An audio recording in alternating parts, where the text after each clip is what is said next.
So how can we prevent such kind of issues or make or implement AML safety controls in crowdfunding platforms so that we can prevent it being used by terrorist group? The first major AML safety control is strong onboarding or KYC verification.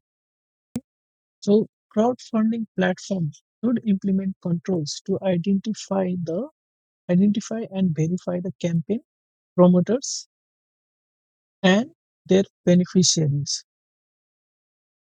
These kind of crowdfunding platforms should do campaign due diligence, meaning that crowdfunding platforms should review campaign purpose, who are the beneficiaries, and they also need to ask for the supporting documents like permits for the fundraising, charity registration, proof of medical need. Okay. So when they start to collect this kind of supporting document, it adds credibility to the campaign. They also need to implement transaction monitoring system or analytics, okay, to detect unusual patterns like rapid funding spikes, structured micro donation, repeated donors, rapid cash withdrawals after receipt, unusual geographical location, and payment routed through complex method. They also need to perform sanction and adverse media screening. We need to screen promoters, beneficiary, linked wallet address against the sanction list and adverse media. And if crypto is allowed, they have to implement crypto controls. So they need to use blockchain analytics, wallet screening, restrict privacy coins, restrict mixture, enforce travel rule where applicable, and require off ramp through regulated virtual asset service providers. I believe by now some of you may be thinking that we should ban this kind of crowdfunding platforms. But that is not a valid solution for this. Instead of putting bans on crowdfunding platform, we should try to regulate it. Okay?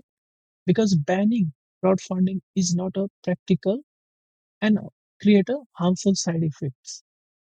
Crowdfunding is a legitimate financial innovation that support financial inclusion, entrepreneurship, and economic development. Many people and small enterprises cannot easily access traditional finances because the banks require collateral, long business history, or strict credit condition. Crowdfunding platforms provides an alternative route, especially for the startups, small enterprises to fund creative projects or any kind of community initiatives.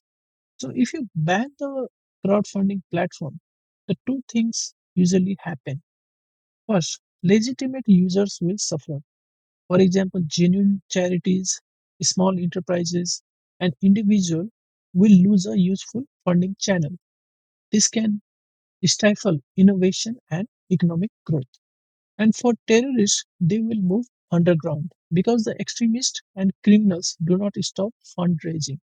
They will shift to unregulated channels, informal networks, hidden websites, encrypted communities, or foreign platforms, making detection even harder. So the regulation is a smarter approach. It allows authorities to set clear rules, establish accountability, and apply risk-based controls without blocking legitimate activity. For example, regulators can require licensing for platforms, KYC checks, transaction monitoring, cap on retail investor, and develop clear reporting mechanism. This improves investor protection, creates better financial intelligence, and strengthen AML safety defenses. And remember, crowdfunding is global and digital. A national ban may not stop access to foreign platforms. Regulation combined with cooperation, public private partnership, information sharing, and cross border coordination is more realistic and more effective. So the ultimate goal should be to support innovation and financial inclusion while closing the gaps that allow money laundering and terrorism financing abuse. This is why regulation is better than a overall ban. So thank you for watching this video. I hope you have found it useful. If so, please do share, like this video. And if you want to view this kind of useful contents, then I will be posting them on a frequently basis. Therefore, please do subscribe my channel and hit the bell icon. Thank you.